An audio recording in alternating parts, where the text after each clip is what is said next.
योग माया के आगे सभी बुरी शक्तियां नतमस्तक हो जाती है। इसीलिए योगिनियों को महामाया भी कहा जाता है। ये इतनी पावरफुल शक्तियां हैं कि अगर हम उनके आड़ में आ गए, यानी उनके ओरा के प्रभाव में आ गए, तो हम बीमार पड़ जाते हैं। योगिनियां सौम्य होती है, योगिनियां तटस्थ होती है, तो योगिनियां उग्र भी होती है। योगिनियों को किसी भी देवी देवता की अनुमति नहीं लेनी पड़ती।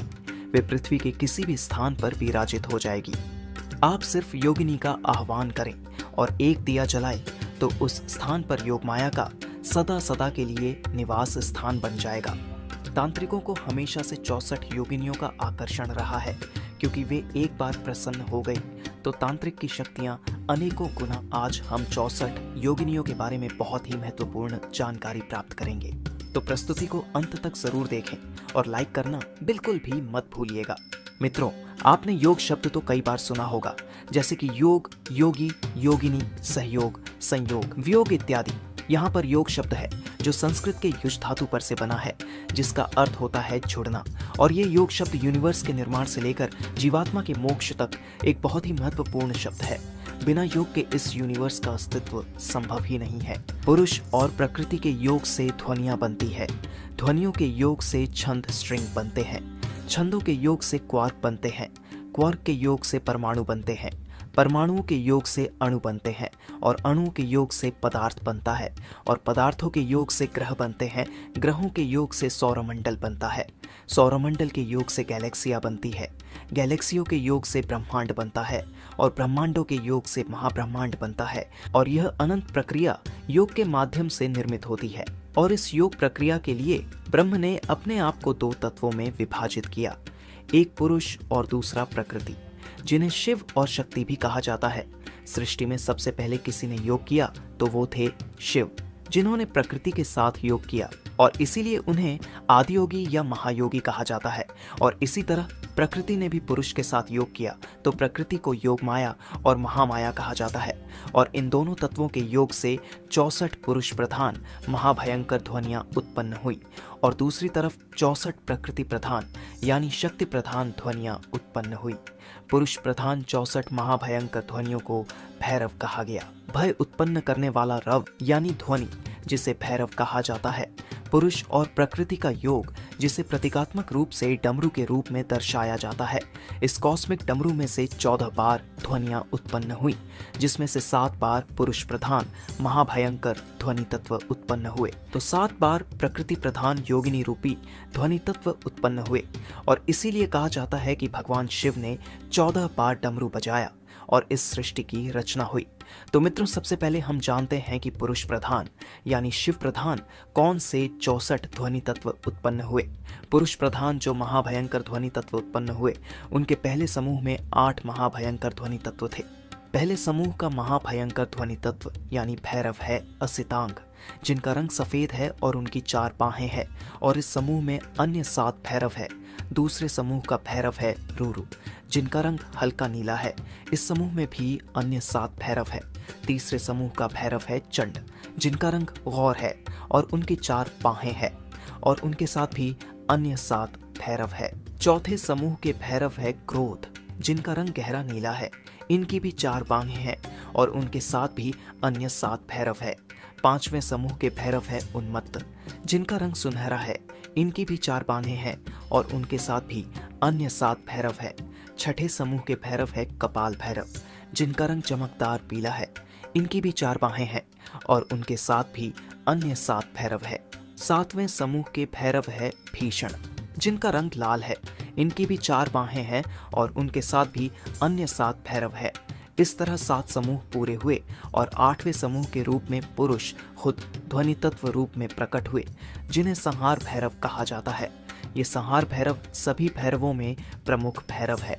इन्हें काल भैरव भी कहा जाता है, जिनका रंग बिजली जैसा पीला और नारंगी है, जिनकी 10 भुजाएं हैं। हाथ में त्रिशूल, डमरू, शंख, चक्र, तलवार, गदा, कटोरा, खोपड़ी वाली लाठी, पाश और अंकुश है, जो ईशान कोण के स्वामी है। इस समूह में भी अन्य 7 भैरव है। इस तरह मुख्य 8 भैरवों के साथ अन्य 7 भैरव मिलाकर कुल 64 भैरव यानी महाभयंकर ध्वनि तत्व उत्पन्न हुए, जिनकी दैविक रूप में भैरव के रूप में पूजा की जाती है। अब मित्रों, आपको यह बात भी ज्ञात होनी चाहिए कि 64 भैरव रूपी ध्वनि तत्व और 64 योगिनी रूपी ध्वनि तत्व एक दूसरे के प्रतिरूप है। जब यह 64 ध्वनि तत्व शिवत्व को प्रकट करते हैं तो वह भैरव है, और जब यह शक्तित्व को प्रकट करते हैं तो यह योगिनी है। और इन योगिनियों के तात्विक स्वरूप की बात हमने पिछली प्रस्तुति में की है। आज हम उनके दैविक स्वरूप की बात करेंगे। 64 भैरव की तरह इनके भी 7 समूह है, और 8वें समूह के रूप में प्रकृति यानी योग माया खुद ध्वनि तत्व रूप में प्रकट होती है। 64 योगिनियों का पहला समूह है ब्रह्माणी। इस समूह की अधिष्ठात्री योगिनी है देवी ब्रह्माणी, और उनके साथ सरस्वती, वायुवीणा, अदिति, वाद्य रूपा, अभया और सर्वमंगला नाम की सौम्य योगिनियां होती है। इस समूह की 8 योगिनियां सृष्टि के सर्जन कार्य में मूलभूत भूमिका निभाती है। इनकी पूजा से हमारी सर्जनात्मक शक्ति विकसित होती है। सौम्य और सात्विक प्रकृति के लोगों के लिए इनकी आराधना सोने में सुगंध मिलाने जैसा कार्य करेंगी। इन योगिनियों का रंग सफेद है। योगिनियों के दूसरे समूह का नाम है महेश्वरी, जिनमें प्रमुख योगिनी देवी माहेश्वरी है, और उनके साथ गौरी, उमा, गंगा, अजिता, यमुना, वायुलेगा और धूमावती नाम की योगिनियां होती है। यह भी सौम्य और कल्याणकारी योगिनियां है। इनका रंग हल्का नीला है। सात्विक लोग इनकी पूजा से शुभ फल और कल्याण प्राप्त करते हैं। योगिनियों के तीसरे समूह का नाम है कौमारी। इस समूह की प्रमुख माता या योगिनी है देवी कौमारी। ये मोर पर सवारी करती है। इस योगिनी समूह में नर्मदा, योषा, कामयानी, स्तुति, समूप्रा, ज्वालामुखी और आग्नेय योगिनियां होती है। यह योगिनियां ऊपर बताई गई योगिनी समूह से थोड़ी उग्र होती है, लेकिन अधिकांश यह सात्विक प्रकृति में आती है। इनकी पूजा भी सात्विक लोग कर सकते हैं, और उनकी पूजा से लोग विजय प्राप्त करते हैं। इन योगिनियों का रंग गोरा है। योगिनियों के चौथे समूह का नाम है वैष्णवी, जिनमें प्रमुख योगिनी वैष्णवी है, जो भगवान विष्णु का प्रतिरूप है। इनके साथ में लक्ष्मी, वारुणी, विंध्यवासिनी, कौबेरी, विरुजा, मोहलक्ष्मी और नारायणी नाम की योगिनियां होती है। इन योगिनियों का रंग गहरा नीला है। इन योगिनियों की प्रकृति राजसिक है। राजसिक प्रकृति वाले लोगों के लिए इन योगिनियों की पूजा फलदायी होती है। ये योगिनियां प्रसन्न होती है तो हमें धन, धान्य, समृद्धि देती है। योगिनियों के 5वें समूह का नाम है वाराही। इस समूह में मूर्ति, विरूपा, बेताली, चलकामिनी, भालुका, सर्पाशा और विनायकी जैसी योगिनी होती है, और वाराही इनमें प्रमुख योगिनी है। इन योगिनियों का रंग सुनहरा है, और यह भी राजसिक प्रकृति वाली योगिनियां है। योगिनियों के 6ठे समूह का नाम है इंद्राणी, जिन्हें ऐन्द्री भी कहते हैं। इस समूह में विकटनयनी, करकारी, विद्याबालिनी, बीरूपा, गांधारी, चंद्रकांति और सूर्यपुत्री जैसी योगिनियां होती है। इन योगिनियों का रंग चमकदार पीला है। यह योगिनियां भी हमें समृद्धि और वैभव देती है। इनका स्वभाव भी राजसिक है। योगिनियों के 7वें समूह का नाम है चामुंडा। चामुंडा इस समूह की अधिष्ठात्री योगिनी है। इस समूह में तारा, पद्मावती, चर्चिका, ककराली, अघोरा, घटबारी और भद्रकाली नाम की योगिनियां होती हैं। चामुंडा योगिनी का स्वरूप बहुत ही विकराल और भय उत्पन्न करने वाला है। उनकी बड़ी बड़ी लाल आंखें और हड्डियां दिखाई दे रही हो ऐसा दुबला पतला शरीर, आग की ज्वाला जैसे केश और उनका भयावह रूप देखकर कोई भी डर सकता है। यह योगिनी समूह तामसिक प्रकृति का है, और इसीलिए तांत्रिक लोग इन योगिनियों की विशेषकर साधना और पूजा करते हैं। विनाशक कार्यों में इन योगिनियों की मदद ली जाती है। यह योगिनियां बहुत ही उग्र होती है, और इनकी साधना और पूजा में भी विशेष ज्ञान की आवश्यकता होती है। 8वें समूह के रूप में प्रकृति यानी कि महामाया खुद चंडी रूप में प्रकट होती है, और इसीलिए 8वें समूह का नाम चंडी है, जिन्हें योग माया, महामाया, दुर्गा, महादेवी, आदिशक्ति, जगत जननी जैसे विविध नाम से भी पुकारा जाता है। यह योगिनी 64 योगिनियों में सबसे प्रमुख योगिनी है। ऊपर की सारी योगिनियां 2 भुजा वाली और 4 भुजा वाली होती है, लेकिन यह महामाया 10 भुजाओं वाली योगिनी है।